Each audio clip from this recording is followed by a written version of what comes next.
Muy buenas a todos y bienvenidos otra semana más a Espacio Europa aquí en Multicanal Radio. Otra semana más que os estamos agradecidos y como siempre por estar aquí al pie del cañón, escucharnos, compartir contenido, compartirlo con amigos, con familiares, en vuestras redes sociales, colaborar como queráis, donaciones, aportaciones, contactos, lo que sea, siempre es de agradecer para que continuemos aquí.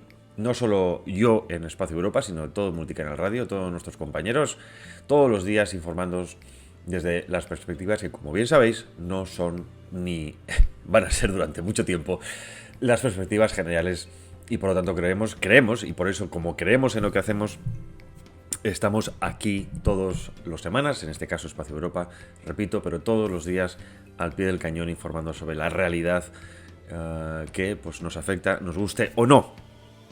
Y en este caso, el invitado que tenemos hoy, Rodrigo Saavedra, un chileno que tiene mucho tiempo, muchos años de experiencia en la política internacional, con diferentes gobiernos, es doctorando, está ahora mismo en Europa y se mueve muy bien en algunos ámbitos de defensa especialmente, y me interesaba mucho que estuviera hoy con nosotros. Luego le daremos paso después de la publicidad en unos minutos, porque bueno, pues ya sabéis que una de las noticias posiblemente de la semana es esta operación telaraña, que le han llamado así, la operación telaraña en Ucrania, a través de una serie de ataques. Los ucranianos han conseguido destruir. Es cierto que en un origen fue bastante más propaganda que realidad, pero han conseguido destruir una serie de bombarderos estratégicos rusos, lo cual, bueno, les sirve para dar un golpe sobre la mesa. Otro más, recordemos que a pesar de que pues, sabemos que esta guerra está perdida para Ucrania, la resistencia desde luego es heroica, esto hay que resaltarlo, no se puede negar. Y los golpes estratégicos también son importantes, sobre todo de cara a la moral para los propios, que la anima, y de cara a la moral para los adversarios, que la rebaja, y desde luego creo que puede también causar cierto pánico en las tropas. Y os preguntaréis, bueno, ¿pánico cómo? Bueno, pues imaginaos en estas nuevas guerras y las que van a venir, en el que ya pues prácticamente no sabes ni quién te está matando, ¿no? Porque pues si unos drones de apenas unos 30 centímetros de largo son capaces de destruir lo que están destruyendo, imaginaos lo que va a cambiar la guerra del futuro. Pero bueno, de eso hablaremos después. ¿Qué hay de cierto? ¿Qué no hay de cierto? ¿Qué significa? Porque también recordemos que sobre la mesa estaba el proceso de paz.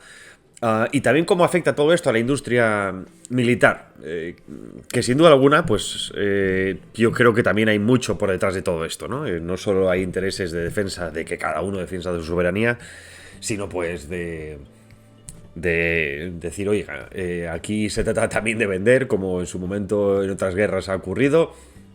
Y bueno, pues veremos, no veremos cómo enfoca esto Rodrigo, veremos qué nos responde. Y luego también hablaremos, como él es chileno, hablaremos también de cómo puede afectar toda esta economía militar a ese proceso de militarización que sufren o que viven algunos países de nuestra amada Hispanoamérica, en concreto Argentina, con Javier Milei, que ha iniciado un proceso de rearme importante y seguramente muchas empresas europeas estén frotando las manos. Pero, cosas importantes, no solo tuvo lugar la SIPA, que como ya sabéis estuve presente allí para cubrirlo, que creo que ha sido una SIPA muy exitosa. Cierto caos organizativo, pues bueno, que corresponde a los húngaros, esto es así siempre, no lo decimos con cariño. Pero desde luego ha sido un éxito porque estamos viendo que para los que de alguna manera hemos entendido el mensaje de los húngaros hace mucho tiempo, desde luego el saber anticiparse a los acontecimientos internacionales, el saber posicionarse en un lado u otro del espectro político, no es fácil. Y en este caso los húngaros, pues nos guste o no, o a quien le guste o a quien no le guste, lo que han defendido pues se acaba convirtiendo en realidad, ¿no? Ellos hace muchos años comprendieron que su enemigo, el enemigo espiritual, digamos, del país, era Bruselas. Muchos se rieron. Muchos, pues ya sabemos, vivimos en países en los que Bruselas ha absorbido completamente nuestro alma. Ya ni siquiera pensamos en los países como tal, sino en meras estructuras dentro de una estructura supranacional llamada Unión Europea.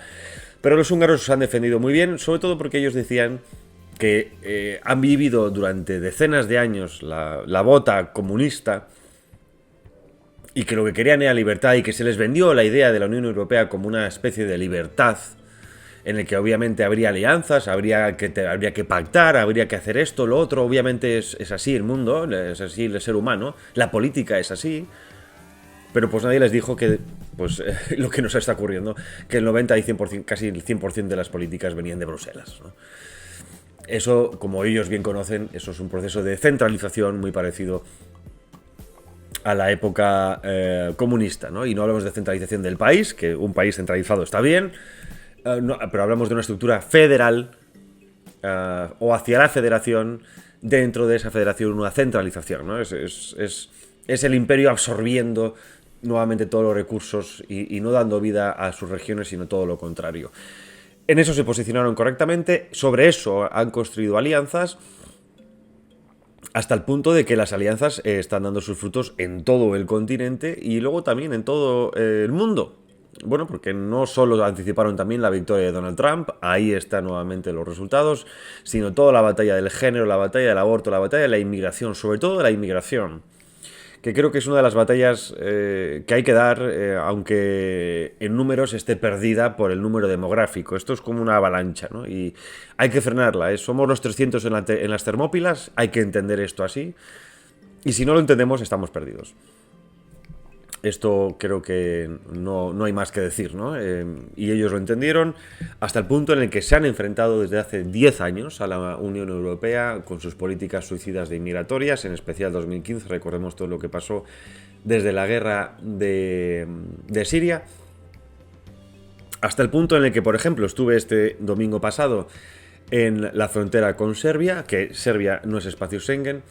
Es decir, no es parte de ese espacio común, ¿no?, de movimiento de personas y de bienes, y por lo tanto es donde entra en gran parte de la inmigración, y los números eran increíbles. El año pasado, respecto a los anteriores, eran prácticamente de 0 incidencias.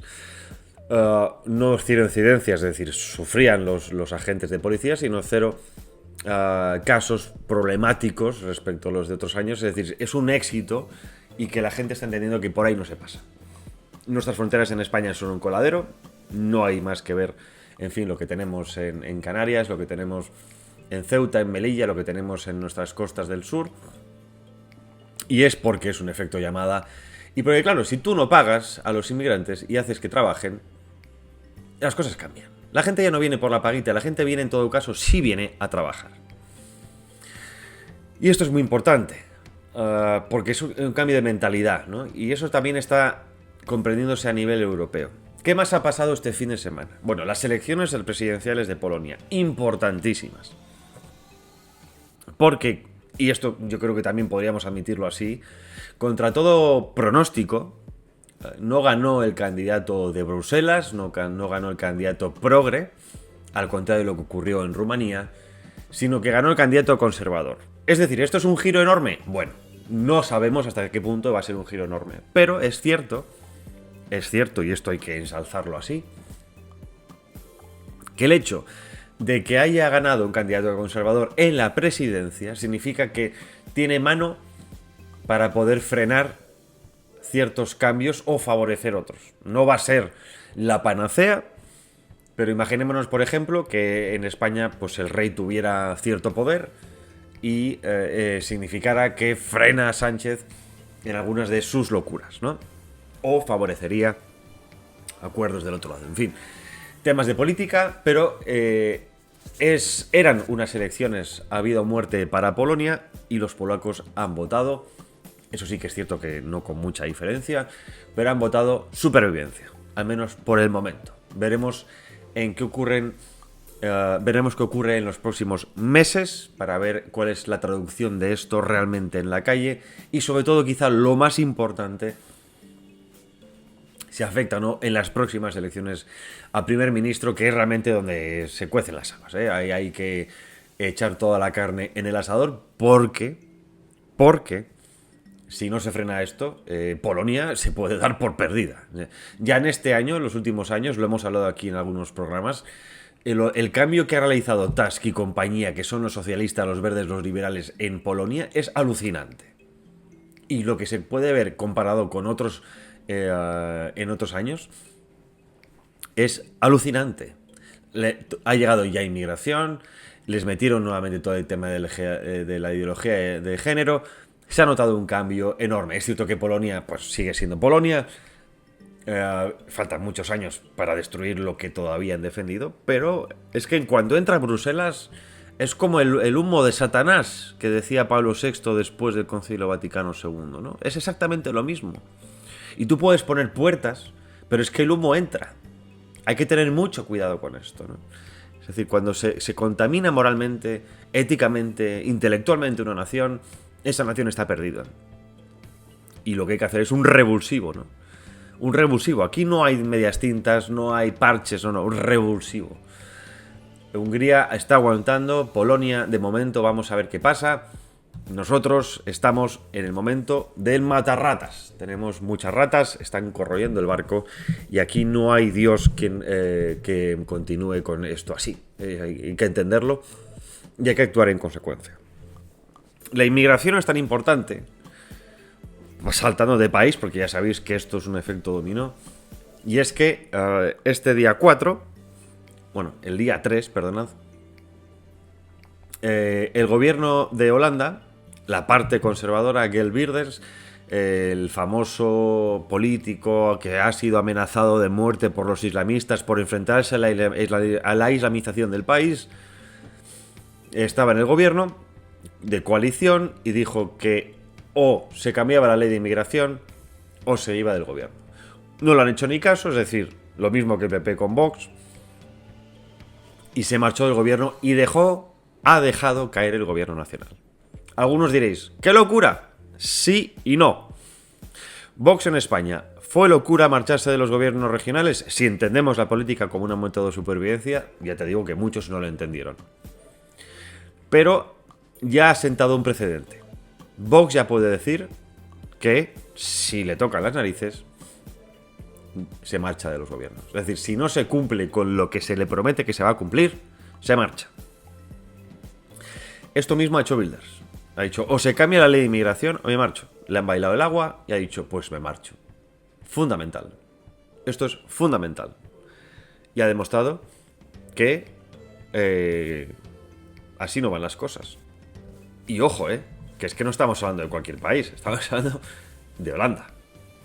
Que será pequeño, pero es que es un gran país. Es un país muy potente económicamente. Y ha dicho, bueno, vamos a cambiar. Vamos a ver qué pasa también en adelante, porque desde luego vienen elecciones anticipadas.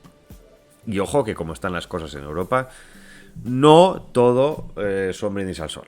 Ni para unos ni para otros, Pero, más tema de inmigración, que ha ocurrido también el fin de semana pasado. El PSG de París gana por su primera vez en su historia una Champions. ¿Y qué es lo que hace la mayoría de nuevos parisinos? No salir a celebrar, o sí salir a celebrar a su manera, quemar la ciudad.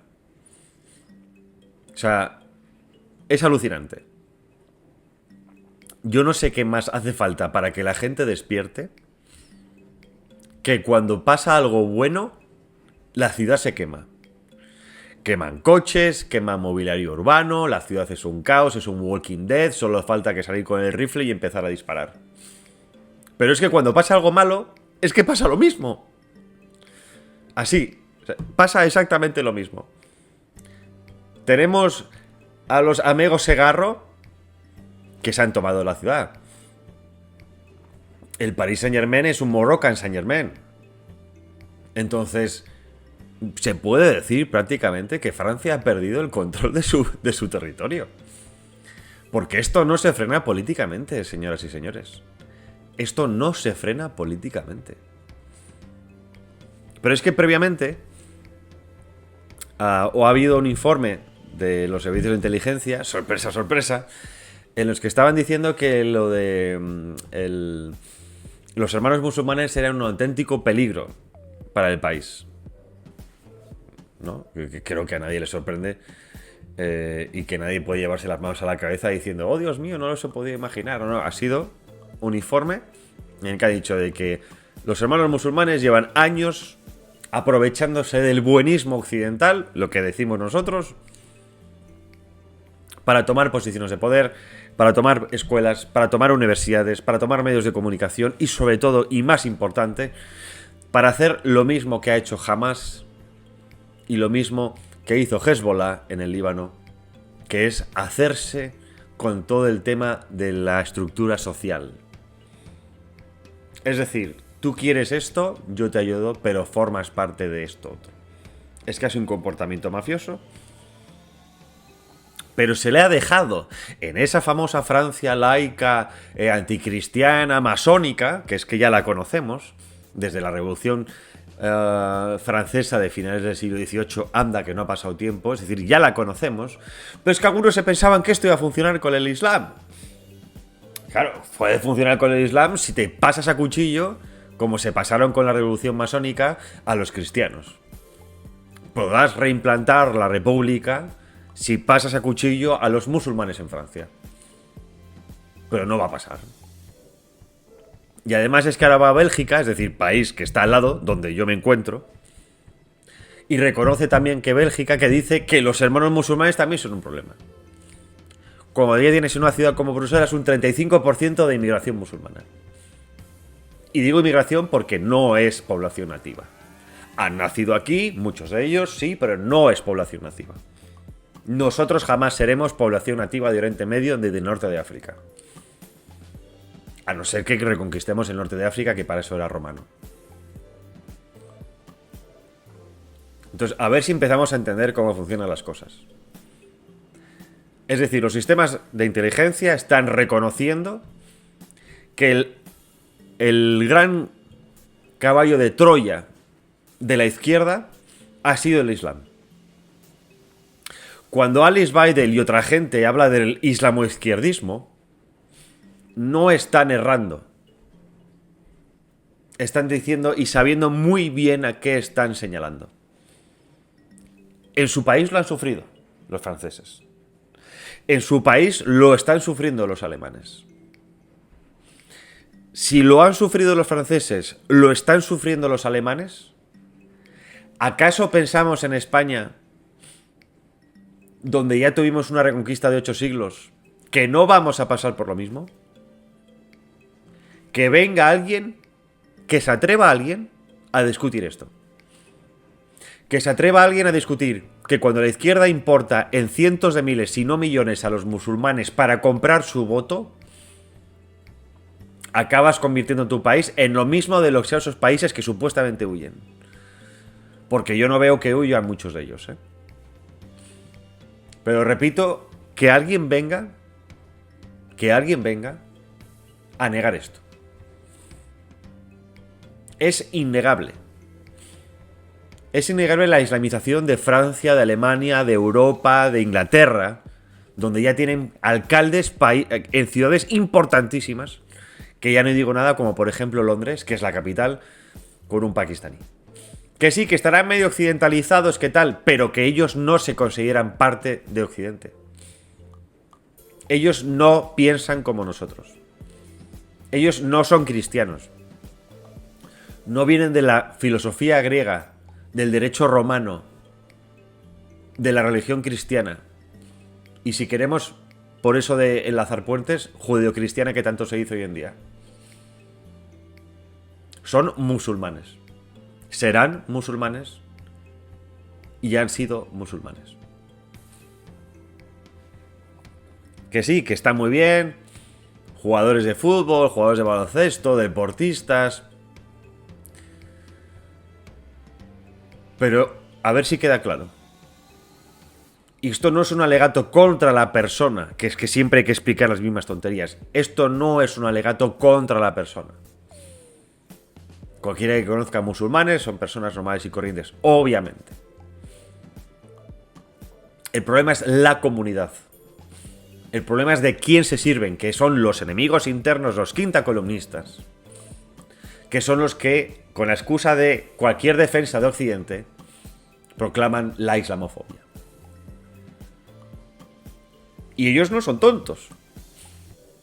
Imagináramos que nosotros tuviéramos a gente en Oriente Medio o en países islámicos que dijeran, no, es que cualquier atacar a los cristianos es cristianofobia, que eso ya lo sabemos. Y que seríamos tontos no aprovecharlo. Y es que esta gente se aprovecha. Pero en fin, no hay semana en que no haya noticia. Porque bueno, en fin, ya hablamos de violencia, pero es que lo de París, y que encima se esté normalizando, que no haya tenido ni un solo casi minuto de atención, que no haya copado todos los días todos los medios de comunicación, clama al cielo. Significa que estamos normalizando que París, capital de Francia, se pierda el control cada vez que existe una celebración importante de un deporte. ¿Acaso hemos olvidado la final de Champions de hace unos años? ¿Os acordáis lo que pudimos ver en directo? Que era la pérdida absoluta del control. De cómo los moros y sus amigos africanos, algunos de ellos, empezaron a robar y atacar en masa a la ciudadanía que estaba en los alrededores de Saint-Denis porque el partido no empezaba. Que lo vimos en directo. Pero es que lo olvidamos constantemente. Olvidamos con las cortinas de humo, olvidamos con lo que nos quiera dar el gobierno de turno en cualquier país. Y el peligro encima, ¿quién es? La ultraderecha. El peligro son las familias, el peligro son los niños, el peligro son las nuevas generaciones que vienen violentas, el problema son los videojuegos, el problema es Hitler que lleva muerto 80 años. El problema es Franco que lleva muerto 50. Y no levantamos la cabeza. Pero bueno, vámonos a publicidad, 2 minutitos y estamos de vuelta con nuestro invitado de hoy, que hablaremos de otra cosa que encima está pasando, que es Ucrania, al otro lado de Europa. Ahora volvemos. La verdad objetiva es la verdad objetiva, pague quien pague. Así que no te digan eso de si quieres periodismo independiente, apoya el periodismo independiente porque claro, queremos seguir siendo independientes. No, mira, aquí vamos a seguir siendo independientes, nos apoyes o no nos apoyes, aunque preferimos que lo hagas. No te pierdas La Estoa, de lunes a viernes de 18 a 21 horas, donde tenemos política, economía, actualidad, invitados excepcionales que gracias a la censura, pues los tenemos nosotros. Algo bueno tenía que tener esto. De lunes a viernes, de 18 a 21. Si buscas los mejores materiales para tus creaciones y tu destino es Madrid, Bellas Artes GECO es tu mejor opción. Ya somos la 4ª generación a vuestra disposición. Desde lienzos, acuarelas y óleos hasta herramientas especializadas para todas las técnicas. Lo tenemos todo. Asesoría personalizada y las mejores marcas en el centro de Madrid. Encuéntranos en la calle Hortaleza 82 y en la calle Pelayo 38 o visita nuestra tienda online www.bellasartesgeco.com. Teléfono 91 319 96 90. Síguenos en nuestro Instagram y forma parte de nuestros talleres en geco.bellasartes. Geco Bellas Artes, donde tu talento se transforma en arte. Inspírate, crea y vive el arte con nosotros.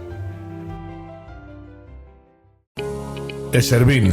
910-708-190. Expertos en jardinería. Limpieza de comunidades y conserjería. Eservín. 910-708-190. También puede escribirnos a info@eservin.com. Usted a lo suyo, que de sus instalaciones nos ocupamos nosotros.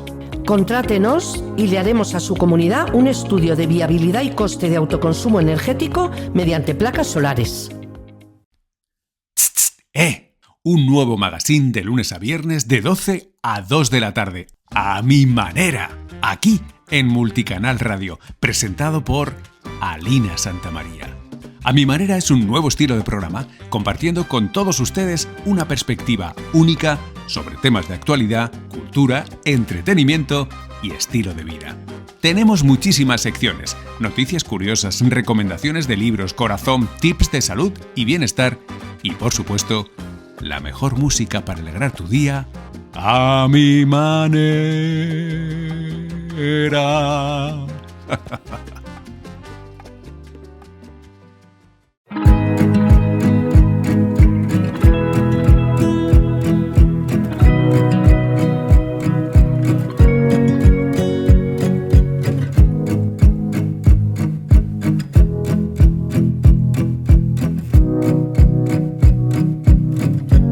Bueno, ya estamos de vuelta con nuestro invitado de hoy, Rodrigo Saavedra. Rodrigo es asesor en política internacional, en asuntos de gobierno, con más de casi 20 años de experiencia en el sector, por lo tanto conoce perfectamente cómo se cuecen las relaciones a ambos lados del Atlántico. Lo digo porque es de origen chileno y además actualmente es doctorando. Le conocí en un viaje a Hungría y la verdad es que creo que puede aportar muy mucho a un buen análisis de política internacional, especialmente en relación a Europa, con esa visión foránea, en este caso, bueno, pues hermana de Hispanoamérica, pero que siempre ayuda mucho a contextualizar lo que ocurre aquí, más allá de los medios tradicionales a los que estamos acostumbrados. Rodrigo, muchísimas gracias por estar con nosotros hoy aquí en Espacio Europa. A ti por la invitación y a los oyentes por el interés. Solo agregaría en la introducción que soy de familia multicultural europea, entonces todo mi estudio y desarrollo profesional siempre tuvieron una reflexión en Europa para ver cómo lo que hacía se conectaba con mi casa, lejos de casa. Eso es verdad, que se me ha quedado el tintero, es mitad española y también de origen alemán, si no me equivoco, ¿cierto? Así es. Buena mezcla, los mejores países del mundo, bajo mi perspectiva. En este caso juntados en Chile, nada más y nada menos. Precisamente, bueno, pues de uno de estos países vamos a hablar ahora, no solo en el país en sí, sino también en términos políticos internacionales. Luego hablaremos más en concreto de esto, pero en relación a Alemania, en relación a Europa, lo más reciente que tenemos es bueno, lo último que ha ocurrido con la guerra de Ucrania, que parece ser, bueno, pues muchos medios de comunicación se hicieron eco del acto en sí, de esta operación telaraña, que es cierto que, bueno, pues es sonada y sonora, pero, bueno, por lo que se ha ido conociendo momentos después, parece ser más que, o sea, ha sido importante, nadie lo niega, pero parece que el impacto primario ha sido casi más propagandístico que real, y lo que se teme en este momento, lo que han hablado muchos, es que quizá no era el mejor momento para hacer una operación de este calado, más o menos cuando sobre todo se estaba tratando de negociar o se está tratando de negociar la paz en Ucrania, con todo lo que cuesta y con el sudor y sangre de algunos líderes, como en este caso de Donald Trump, que pues no parece ser que le estén saliendo las cosas como planificó en un principio. Tú, Rodrigo, ¿cómo valoras este último acto de Ucrania en tu contexto y en tu experiencia internacional? Yo recomendaría aproximarnos a este acto particular desde tres alternativas. Lo primero, lo tradicional y lo más sonado, es la alta política internacional, a la que está muy acostumbrada Europa con sus tradiciones desde la época de Clausewitz, después de Napoleón, y hacer este entendimiento entre grandes liderazgos y formar los grupos. Entonces, en eso sí estoy de acuerdo que efectivamente no fue el momento más sabio o más astuto para llevar esto adelante, pero no puedes dejar de lado todos los anuncios en torno a financiamiento para el desarrollo de armas e innovación en temas de defensa. Entonces, por ejemplo, si tú estás en un país que es una economía mediana o pequeña, pero que puede exportar a la Unión Europea, produces cosas como pequeños servos o materias de litio de pequeña cantidad, dígase todo lo que ocupa un dron, por lo cual no necesitas tener cuáles son los principales muros que tienes para participar de la industria de defensa a nivel global y sobre todo europea, que son estos security clearances. No necesitas tener personal que haya sido un alto oficial de la OTAN para participar, sino que simplemente necesitas buenos ingenieros y diseños baratos y accesibles financieramente. Tú puedes decir, ¿sabes qué? Ucrania acaba de demostrar que para defender o al menos montar una pequeña defensa o ataque con impacto global, no necesitas mucho dinero ni una industria de defensa sofisticada. Entonces, perfectamente puede ser un pequeño fabricante en México, en Portugal, o sea, hasta en Islandia, que son famosos por esas tomas espectaculares que hacen de sus volcanes y sus glaciares, y decir, mira, yo ahora puedo además quizás participar de una licitación por cientos de millones de euros y posicionar bien a este país. Entonces, dicho de otra forma, la segunda vía de análisis es el acceso al dinero. Y la tercera, como lo dejé ver también antes, es el impacto global. Muchos ya dan por perdido la iniciativa de guerra por la perspectiva ucraniana, pero mientras siga teniendo la capacidad de lograr titulares, la voluntad de pelea del pueblo ucraniano y de todos quienes quieran tener un stake, como se dice en inglés, un interés particular en que esto se siga manteniendo activo, va a seguir sucediendo. Entonces ya yo te diría que no es una resolución de la guerra por parte de qué es lo más eficiente o la mejor forma de lograr la paz, sino que es más bien hay que empezar a ver cómo gestionar y canalizar los intereses de todos quienes tienen algún interés en que esto se mantenga activo. Y ejemplos similares hay muchos, partiendo por Sudán, que hay un genocidio de cristianos en África subsahariana, pero que no logra titulares globales. Entonces, ¿cómo si un conflicto tan local como ese, el de Sudán estoy hablando, se ha mantenido por décadas, incluso después de la partición del mismo país, sigue activo?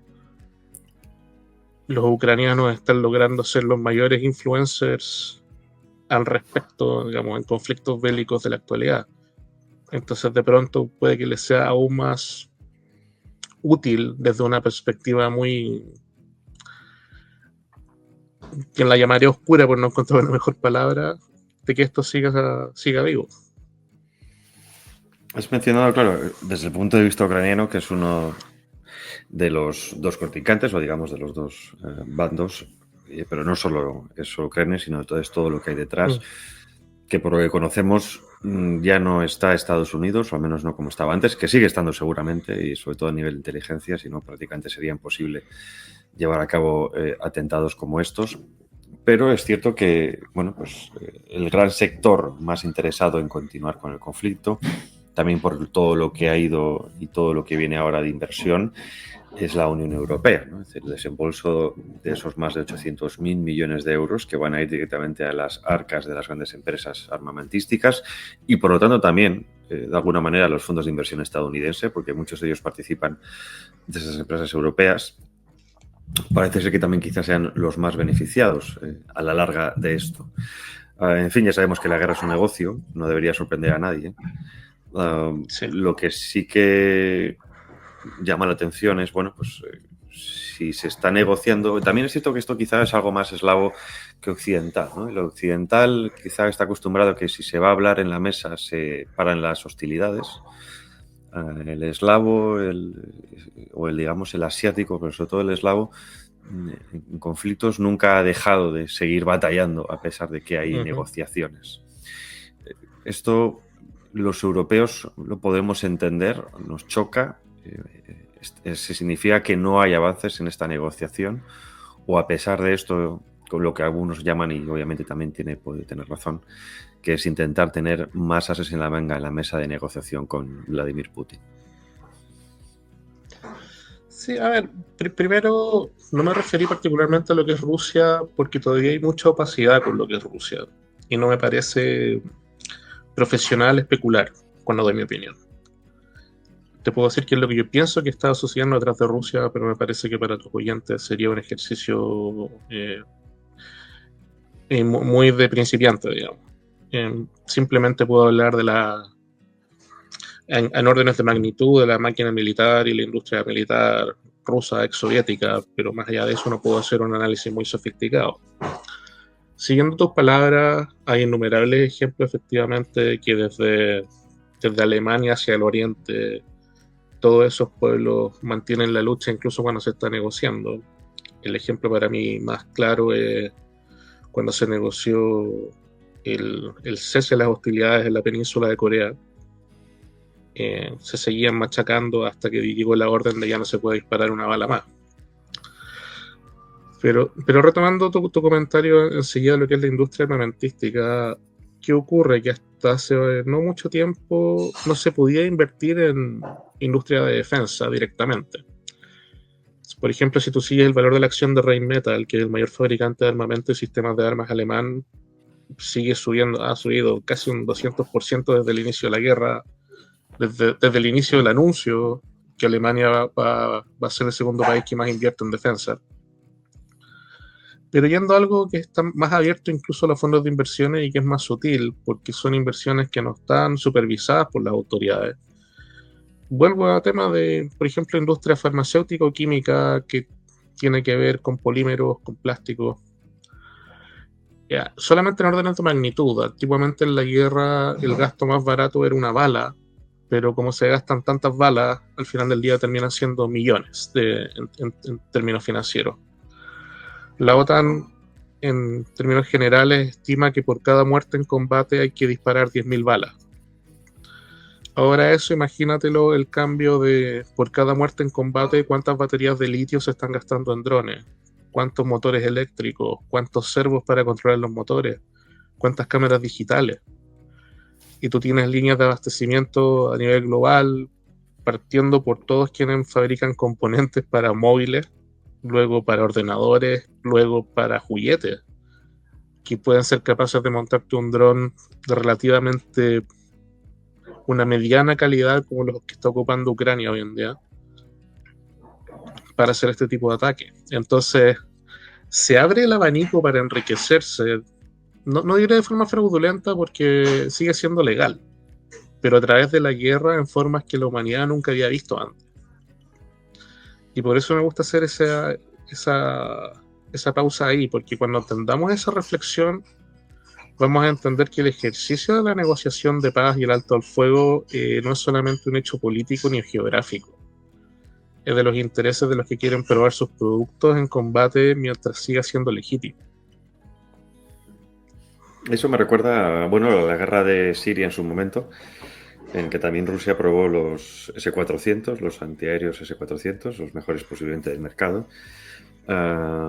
y que, bueno, pues sus ventas aumentaron considerablemente debido a que, bueno, pues obviamente Siria consiguió el dominio aéreo, no tanto por la fuerza aérea, sino por la fuerza antiaérea que se lo habían dado los rusos. Has mencionado Alemania, habíamos empezado el programa con ellos, siendo el segundo país con mayor inversión. Claro, estamos hablando de, repito, la cifra de 800.000 millones de euros planteados en diferentes fases, para los cuales la Unión Europea incluso ha decidido romper todo límite. Tanto el Banco Europeo de Inversión, ahora mismo en manos de la socialista Calviño, que algunos acordarán de que en algún momento fue ministra de Economía en España, a día de hoy a 300.000 euros al año, si no me equivoco, un presupuesto de su salario en Europa, en el que sí que ha levantado las restricciones para inversión del Banco Europeo en sí mismo, del Banco Europeo de Inversión, el BEI, pero luego también pues se ha puesto en marcha y ya se aprobó la semana pasada el primer desbloqueo de casi 150.000 millones de euros. ¿Cuáles son, quizá, para ti los principales campos de inversión en este momento? Mira, yo creo que esto es un juego de espejos y humos, como se dice en inglés, el smoke and mirrors. en el sentido que la juventud alemana de los años 80 hasta la época de hoy, dígase los que tienen alrededor de 50 años hasta los que actualmente están en edad de servir militarmente, vivieron un país reunificado que no necesitó de sí mismo para asegurar su seguridad, porque esta seguridad venía dada por las fuerzas estadounidenses y de la OTAN en Europa. Además, también vieron que la hipótesis de conflicto dejó de ser en su territorio contra la Unión Soviética, y por eso muchos países desarrollados dejaron de ver sus sistemas de armas como algo que tenían que desarrollar para pelear en las planicies del centro de Europa. ¿Vale? O sea, desde la invasión de Irak a Kuwait, que esa hipótesis de conflicto cambió. Y ahí viene todo lo que la sociedad internacional entiende como la Pax Americana o el mundo globalizado, aunque yo no esté de acuerdo con esos temas. Entonces siento que esta sutileza de justificar el uso de alternativas no tradicionales para ganar un conflicto, y los drones son el mejor ejemplo, es para no generar una crisis de política doméstica en la República Federal Alemana. Porque tienes una generación de jóvenes que no quiere servir y no ve la necesidad de servir y vestir su uniforme. Los mismos líderes de las fuerzas militares alemanas dicen que no están en condiciones de tener un conflicto de forma tradicional. Pero ¿qué ocurre si tú planteas que el conflicto lo puedes jugar desde consolas de videojuegos en tu casa y te llevas de verdad el rango de capitán que antiguamente solamente podías conseguir como una medalla virtual en videojuegos? Mi intuición me dice que por ahí va la señal política y por ahí va la planificación de la cual no nos hemos enterado todavía. Creo que es una suerte de manipulación muy sutil, pero al mismo tiempo muy eficiente, de decirte, mira, te vas a manchar las manos con sangre, pero no te va a tocar vivir el trauma de quienes están en la zona de conflicto, porque para ti no va a ser más que un juego. Esto que dices es, bueno, ya se ha visto de alguna manera también el cambio de la guerra, pero quizá encaja muy bien con los tiempos en los que están planteando una guerra con Rusia. Recordemos hace 2 años la filtración, curiosa filtración por parte del Ministerio de Defensa alemán a través de Bild, en el que, bueno, pues se iría a una guerra posiblemente con Rusia entre 2028 y 2030. Estamos hablando de un plazo mínimo de 3 años. Empieza el proceso de inversión, en el que, pues, también, como tú que estabas comentando, ¿no? La guerra de Ucrania, como casi todas las guerras, también son no solo campos de interés político-económico, sino también campos de experiencia tecnológica. Y está claro que el futuro de la guerra pasa también por la robotización de los instrumentos bélicos. Pero, claro, también estamos viendo cierta publicidad por parte, ¿no?, de las naciones europeas, hablando de ese patriotismo europeo, un patriotismo supranacional, nacional también, pero supranacional, ¿no? Es decir, ya han erosionado tanto la identidad nacional que ahora hay que ir casi de alguna manera a esa identidad europea. Pero parece ser que no acaba de cuadrar o no acaba de calar en gran parte de los ciudadanos. Principalmente, todavía Europa es mayormente Europa nativa, es decir, blancos, y no parece que muchos estén por la labor de morir por estos líderes, pero claro, esto quizás se haga más complicado, ¿no?, el llamar a filas cuanta más inmigración haya, y quizá ahí la robotización, la tecnologización del ejército tenga mucho que ver con esto, ¿no? Porque todos, en fin, seguramente muchos que nos están escuchando hayan jugado algún videojuego alguna vez, y sobre todo de guerra, y puede indicar que si somos buenos con el ordenador, no tenemos por qué ser muy diferentes quizá manejando un dron, ¿no? A pesar de que sabemos que, pues, al fin y al cabo son vidas humanas las que están en juego. Sí, es que ahí lo más triste, diría yo, es que hay estudios que muestran que incluso cuando ves la catástrofe de forma directa, hay un video muy chocante, fue famoso el año pasado, de un ruso que persigue a un ucraniano, estos terminan peleando cuchillos y al final fallecen por una granada, todo esto filmado desde un dron. Que la gente hoy en día, estoy hablando de adultos jóvenes, entre 20 y 40 años, está tan acostumbrada a la violencia en pantalla que muy pocas personas mencionaron este vídeo o situaciones similares en sus terapias o en sus trabajos como algo traumático. Ellos lo vieron como algo cotidiano. Básicamente dijeron frases como: ah, vaya, quiere decir que las pelis son bastante cercanas a la realidad. Entonces ya el trauma de la guerra, cuando se vuelve un commodity, en este caso, se vuelve algo transable, tanto para programar a la población para que se vuelva algo cotidiano, como dije, perdona por repetir el concepto, tanto como para decirle a un chico con sobrepeso: sabes que tú para ser un héroe de guerra no necesitas estar cacha ni ir al gimnasio, simplemente necesitas tener buenos reflejos y una buena visión de una pantalla para reconocer a alguien con un traje de mimetismo en movimiento. Y da para pensar. Yo creo que es trágico, en el sentido que si ya la guerra no es deshumaniza, ahora se está deshumanizando demasiado. Y tomando lo que tú mencionabas de este patriotismo europeo, viniendo desde Hispanoamérica, me parece ridículo que los europeos sientan que es algo fascista tenerle cariño a la bandera, digamos, o a los símbolos patrios.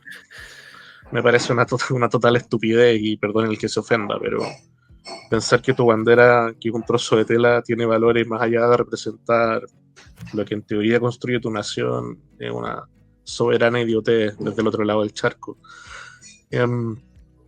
Pero con eso entre paréntesis, recuerda los llamados que se han hecho por todos los países europeos cuando le ha faltado gente dispuesta a pelear por ellos, lo mismo que hizo Estados Unidos durante la guerra de Vietnam. ¿Qué tal si Alemania o Italia, no, Italia no creo, pero por ejemplo Francia, empiezan a ofrecer a hispanoamericanos blancos la ciudadanía con tal de que sirva militarmente en un frente con Rusia o donde surja por 2-3 años, como lo hizo Estados Unidos con muchos hispanoamericanos en su momento en los años 60 y 70? No me parece descabellado. Ya hay ejemplos anteriores que fueron eficientes y le ahorrarían un montón de pasta a los países cuando realmente lo que se prioriza es el gasto eficiente de dinero, más que los motivos, el fondo o las metas por las cuales se está ingresando en un conflicto. Hay una cosa que yo creo que también salta, ¿no? Y lo estamos viendo, es la militarización quizá de Occidente, cosa que precisamente venimos del año 45, el trauma de la Segunda Guerra Mundial, la instauración del orden conocido como Bretton Woods, supuestamente la paz a través del comercio, instituciones sólidas internacionales, el libre comercio, la democracia parlamentaria. Pero parece que estemos yendo en un proceso, bueno, podemos casi llamarlo un proceso de casi de chinaciación, o como queramos verlo, un proceso de totalitarismo político en algunos aspectos, ¿no? Tecnofeudalismo, pero también una militarización, que eso además sirve también para, por ejemplo, y se está viendo en países como Argentina, con los procesos o con los planes de renovación armamentística que tiene Javier Milei en marcha, que bueno, obviamente Argentina era una gran potencia hasta hace no mucho y parece ser que tiene atisbos de volver a crecer. Sé que como vecino, tú como chileno, los argentinos nos lleváis muy bien, pero pues has tenido experiencia en temas de gobierno, has tenido también experiencia militar. De alguna manera, este proceso de militarización europeo puede afectar o va a afectar a países hispanos. Me refiero también a nivel de negocio, de estructura social, de procesos de reforma política, económica, militar. Lo digo porque todo el mundo sabe que América o nuestra América, Hispanoamérica, es también un campo de batalla proxy total entre grandes potencias, ¿no? Siempre lo ha sido y por desgracia parece ser que lo va a ser otra vez a grandes planes. ¿Cómo lo estáis viviendo desde Chile? Ya sé que no estás en Chile en este momento, sí, pero ¿qué es lo que te llega de Chile? No, a ver, lo que puedo contar, digamos. Sí. Sí. Lo primero es entender quién es el proveedor de sistemas de armas confiables. Para Chile siempre fue Israel y Francia hasta cierto sentido, antes de que comprase los cazabombarderos estadounidenses, los F-16. Antes ocupábamos Mirage. Y Francia, de una perspectiva muy de Gauliana, no ponía condiciones para la compra de suministro de sus sistemas de armas. Israel, aunque vendía bastante caro, al igual que Sudáfrica, no puso condiciones durante la época del gobierno militar chileno, o la dictadura, como le apetezca más a tus oyentes. A ellos me da igual como le quieran decir. Fue un proceso que ya sucedió y no tengo ningún apego por un término o por el otro. El tema está en quienes ven la necesidad, quienes están dispuestos a comerciar y quienes están dispuestos a dar repuestos y cosas por el estilo una vez que ya se vendió el juguete más caro, digamos. Argentina tiene el problema, y yo de aquí lo entiendo, todos sus sistemas de armas son bastante anticuados y obsoletos. Por ejemplo, su principal blindado, los tanques, como les decimos en Hispanoamérica, es el tanque argentino mediano, que es básicamente un coche Renault con un cañón y con blindaje. Entonces, claro, si es que realmente quieres hacer soberanía real en tu territorio y tener algo que los narcotraficantes o los carteles internacionales no puedan tener, que esa también es la disuasión doméstica. Como yo me planto frente a los narcotraficantes, como los carteles en Colombia, bueno, es con aviones, con tanques, porque ahora ya se sabe que cualquiera puede comprar ametralladoras, blindaje y otro tipo de cosas. No, y que si vemos las imágenes de los narcos, muchas veces están, sí, a nivel soldado están mejor equipados que los ejércitos regulares. Sin duda, sin duda. Entonces, esa es la... Solamente desde esa perspectiva yo justifico la actualización, y para mí lo ideal sería que hubiesen compras conjuntas en toda Sudamérica para generar aún mayor cooperación y hermandad en la región, cosa de evitar un conflicto internacional en la región, pero eso ya lo veo muy difícil porque hay muy pocas iniciativas que generen confianza real entre los países de Sudamérica. No existe la estandarización tipo OTAN como está acá en Europa, y si la hay en Sudamérica es porque nos vemos obligados, ya que quien la fabrica no te vende de otro calibre, digamos, pero no es por una política supranacional o de coordinación en ese sentido. Entonces yo te diría que lo primero es no tener miedo con lo que está diciendo Milei, sino que simplemente Milei le está diciendo a los militares que fueron basureados por décadas por su vínculo con la dictadura argentina, que ahora pueden tener voz de nuevo en decir qué cosas quieren hacer dentro de sus propias instituciones. Si bien como chilenos siempre vemos con riesgo una Argentina fuerte, porque Chile no tiene la profundidad estratégica para defenderse ante una eventual invasión de Argentina, no veo hoy ninguna señal que me lleve a tener miedo a que las dos repúblicas sigan existiendo. Por eso no me molesta lo que Milei estaba anunciando. Sí me preocupó más lo que dijo Macri, que en algún momento Trump le dijo que invadiera Chile para tener control y acceso a los dos océanos, digamos. Lo habrá dicho como broma, espero, pero ese tipo de cosas me genera más resquemor que las acciones de política doméstica de mi país vecino. También entiendo que Perú tenga que modernizarse porque ellos también tienen un problema muy fuerte con temas de narcotráfico y otras bandas criminales. Entonces no, en el sentido, en la compra del juguete, sé que no son juguetes, pero para ser bastante gráfico, en la compra del juguete no me genera problema. Sí, lo que yo creo que hace falta es una estandarización en el entrenamiento y la profesionalización de las tropas. En el sentido de que cuando tienes ejércitos profesionales como el chileno, no dejan de expandirse los chauvinismos de nacionalismo barato y justificación de invasiones. Yo sé que los chilenos tenemos mala fama porque nuestras fuerzas armadas, al ser prusianas, parecen nazis desfilando, pero si tú vas a Chile te vas a dar cuenta que ningún uniformado chileno, ya sea del ejército de tierra, de la marina o de sus fuerzas aéreas, tiene la menor intención de atacar a un país vecino. Y eso se nota poco en la región. Nuestro nacionalismo es para evitar una nueva dictadura o una guerra civil, no va a buscar ocupar territorios ancestrales. Y eso se logró gracias a la profesionalización del ejército, y me gustaría verlo replicado en otras repúblicas americanas. Por ir terminando también el punto económico con Europa es los nuevos acuerdos comerciales, incluso la Unión Europea levantando restricciones climáticas que creo que dan a entender que realmente no les preocupa mucho el cambio climático a la hora de la verdad. Esto, o sea, quiere decir que creo que nos dan a entender que el cambio climático no es que no exista ni para ellos. Pero rápidamente, que nos quedan pocos minutos, ¿cómo están las balanzas comerciales?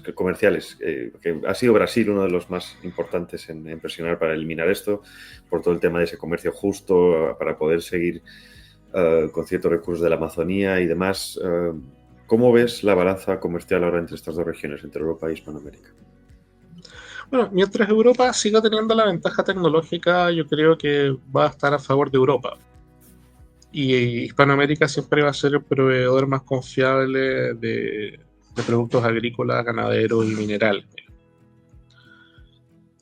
Acá creo yo que es una señal más política y de consideración, en el sentido que durante muchas décadas el subcontinente hispanoamericano fue altamente ignorado por Europa. Sería una muy buena señal que nos volvieran a mirar como un par confiable y que nos dijeran, ¿sabes qué? Sin ustedes no podemos comer. Y si nos ayudan, nosotros los podemos ayudar a desarrollarse. Para mí eso sería lo principal. Hispanoamérica ha sido pobre toda su historia. Hay países más estables y regiones con mayor prosperidad, volviendo a Chile, Uruguay. Pero nunca vamos a llegar al nivel de desarrollo, integración y riqueza que tiene Europa, primero por la extensión geográfica. Europa es muy pequeño, por lo cual es mucho más fácil generar prosperidad o transmitir la prosperidad. Y luego la geografía en Hispanoamérica es muy absoluta. O sea, solamente cruzar la cordillera de los Andes es algo que no te imaginas en Europa. Lo más parecido van a ser los Himalayas y mira cómo están India, Pakistán y Nepal, digamos. O sea, es realmente difícil comunicarse. Entonces yo creo que con una señal de ese sentido, Europa puede triunfar y no preocuparse por su comercio ni sus alimentos. Hablaremos más de esto en otros programas, Rodrigo, se nos acaba el tiempo, porque el comercio con Hispanoamérica sin duda va a ser fundamental. Esta regionalización de las cadenas de suministro que estamos viviendo, ya lo ha dicho también la Unión Europea, hay que, digamos, ir a pescar a otras regiones y quizá también sea un momento para que España e Hispanoamérica aprovechen a levantar cierta cabeza, como tú bien decías ahora, no solo para apoyarse mutuamente, sino también para demostrar que es algo más que simplemente un sitio donde sacar recursos y hacer guerras proxies, ¿no? Pero sin duda va a ser, seguramente en los próximos años, un lugar fundamental. Algunos también dicen quizá incluso una de las mejores regiones para mudarse. Veremos a ver si es cierto. De momento, esos datos que dicen ahí de Milei, 1,7 millones de personas sacadas de la pobreza, veremos si son ciertos. Con un sarcasmo muy oscuro, el Cono Sur es la única región del mundo donde no llegan las ojivas nucleares. Y a nivel europeo, yo te puedo decir que España, menos la base de Rota, también. O sea, decir que si queremos, si hay guerra mundial, todo el mundo a España, porque aquí, como mucho, un pepinazo de los americanos, otro a Gibraltar, y lo demás queda limpio. Pero bueno, espero que estemos vivos para contarlo. Rodrigo, muchísimas gracias por tu tiempo, un placer. Seguiremos hablando de esto, que es muy importante. Muchísimas gracias. Un fuerte abrazo. Y a ti por la invitación. Hasta ahora. Solo en Multicanal Radio, El Hachazo. Para los amigos de Patreon. Desde tan solo 5 euros, contenido exclusivo. Lunes y jueves de 10:30 a 12 de la noche. Conmigo, con Raúl. Con este al que conocéis como un murciano encabronao. En Multicanal Radio. Contenido exclusivo. Una forma totalmente directa y transparente de dar las noticias. Temas fuera de lo que te dice la prensa convencional. Colabora, echa una mano. Ayuda a crecer a un medio independiente. Multicanal Radio. El Hachazo. Lunes y jueves de 10:30 a 12 de la noche. Te espero. Prepárate para entrar en Rapsodia Nocturna, el espacio donde el cine y la filosofía se encuentran en órbita. Sintoniza para embarcarte en una reflexión estelar. Rapsodia Nocturna. Tu conexión con el pensamiento acaba de comenzar. todos los martes y jueves de 12 a 1 de la noche, solo en Multicanal Radio.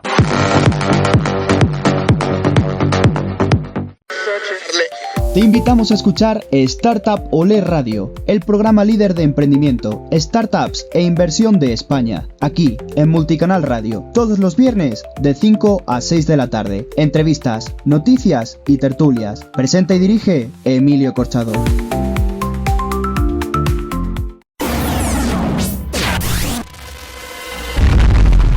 Cuando las noticias dan miedo, los que las contamos tenemos que dar más miedo.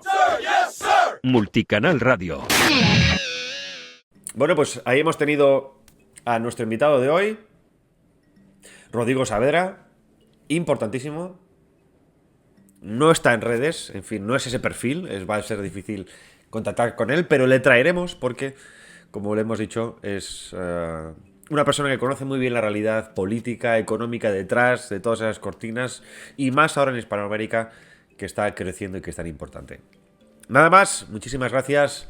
Gracias por compartir, gracias por continuar, como siempre, con nosotros. Nos vemos la próxima semana. Hasta pronto.